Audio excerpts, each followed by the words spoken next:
రైతాంగ సమస్యలపై వైసీపీ పోరుబాట పట్టింది. కృష్ణా జిల్లా కలెక్టరేట్ వద్ద వైసీపీ నాయకులు ధర్నాకు దిగారు. ఆర్ఎన్బి గెస్ట్ హౌస్ నుండి ధర్నా చౌక్ వరకు నిరసన ప్రదర్శన చేపట్టారు. ఈ ర్యాలీకి జిల్లా నలుమూలల నుంచి వైసీపీ శ్రేణులు తరలివచ్చారు. ధర్నాలో మాజీ ఎమ్మెల్యేలు సింహాద్రి రమేష్, కైలే అనిల్ కుమార్, పెడన నియోజకవర్గ వైసీపీ ఇన్ఛార్జ్ ఉప్పాల రాము పాల్గొన్నారు. రైతాంగ సమస్యలను కూటమి ప్రభుత్వం గాలి కుదిలేసిందని ఈ సందర్భంగా వైసీపీ నేతలు విమర్శించారు. తేమ శాతం పేరుతో మద్దతు ధరలో కోత విధిస్తున్నారని ఆరోపించారు.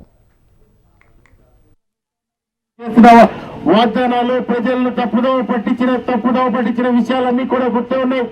జగన్మోహన్ రెడ్డి గారు ఎక్కడ కూడా మీరు ఏ మాట తప్పినా కానీ ఆయన పోరాటం ఆపడు.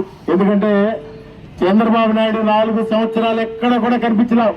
కానీ దమ్మున్న నాయకుడు జగన్మోహన్ రెడ్డి గారు ఎన్నికలైన ఈరోజు ప్రజల కోసం ప్రజల సమస్యల కోసం పోరాటం చేస్తూ అంటే ఏం చేస్తారంటే ఈరోజు ఏదైనా కార్యక్రమం ఉందనుకోండి, మాలో ఎవరినో కూడా అరెస్ట్ చేయాలి, లేకపోతే మేము ఏదో తప్పులు చేసామని చెప్పాలి, లేకపోతే పేపర్లో రాపించాలి.